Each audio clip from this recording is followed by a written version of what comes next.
नमस्कार मैत्रिणींनो, आज आपण करूया सोलाने भात. एकदम झटपट कमी मसाल्याचा तयार होणारा, सगळ्यांना आवडेल असा. येथे मी पातेल्यामध्ये 3 पळी तेल घेतलं आहे आणि तेल चांगलं गरम झाल्यानंतर त्याच्यामध्ये आपल्याला जिरे टाकून घ्यायचं आहे. ते मी सोलानं सोलून घेतला आहे आणि एक बटाटाही घेतला आहे.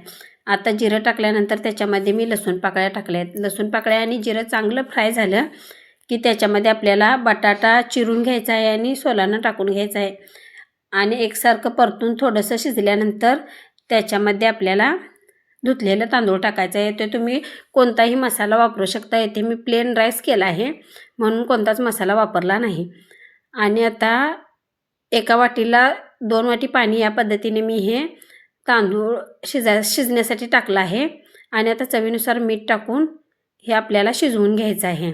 जर माझे व्हिडिओ आवडले तर व्हिडिओला लाईक करा, शेअर करा आणि चॅनेलवर नवीन असाल तर चॅनेलला सबस्क्राईब करायला विसरू नका. इथे आपला झटपट असा सोलाने भात तयार झाला. एकदा करून बघा, मस्त होतो. भेटूया पुढच्या